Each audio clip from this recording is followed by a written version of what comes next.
The Warriors had themselves a pretty good offseason. While they lost several key role players from last year, the front office made some solid pickups to make up for those losses, and they also had a solid draft.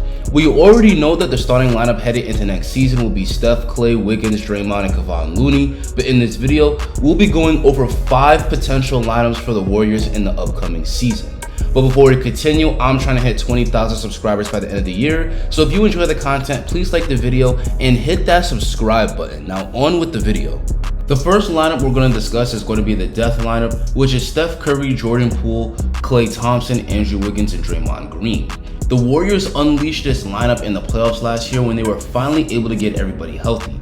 With Jordan Poole playing alongside the starters, the Warriors have increased the shooting and scoring on the floor. With this lineup, the Warriors now have 4 extremely skilled offensive players, each having the ability to shoot, drive, and create off the dribble at a high level.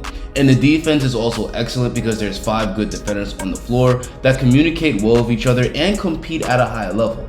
Going into next season, this lineup will have a chance to gain more chemistry and become even more deadly. I don't expect Steve Kerr to start games with the death lineup, but this is a 5-man unit that Kerr will likely go to in the middle of games to run teams off the floor. The next lineup will be Steph Curry, Dante, Vincenzo, Klay Thompson, Andrew Wiggins, and Draymond Green. This is another small ball lineup, and in this 5-man unit, Dante plays the role that Gary Payton II did last year. Last season, the Warriors had a deadly 5-man unit with Gary Payton II, and Payton's lockdown defense along with his cuts to the baskets and clutch shot making made that lineup extremely deadly. Dante, when he's at his best, has a very similar skill set. When Dante was a starter on the Bucks, he was a very good defender, both on and off the ball, but also a good low usage player on offense as a cutter and 3-point shooter.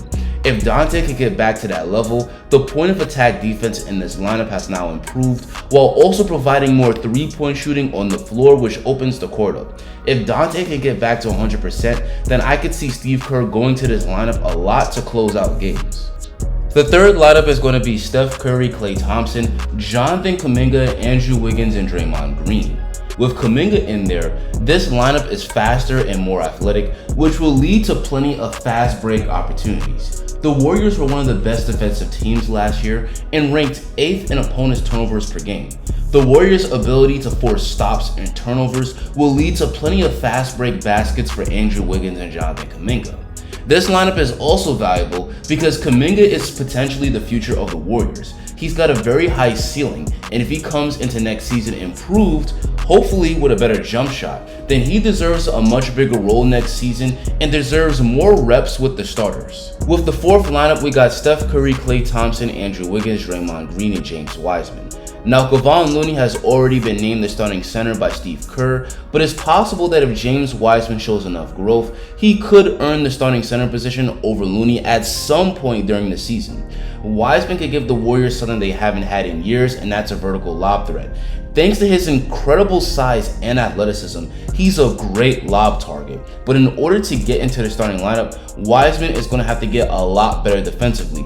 He was a mess on defense his rookie year, particularly his inability to stay out of foul trouble.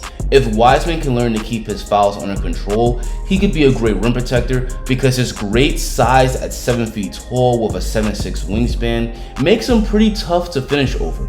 It's going to be an uphill battle for Wiseman because he hasn't played NBA basketball in over a year, which is why he's set to come off the bench to start the season. But like Kamenga, Wiseman has a very high ceiling and has potential to be a big part of the Warriors' future.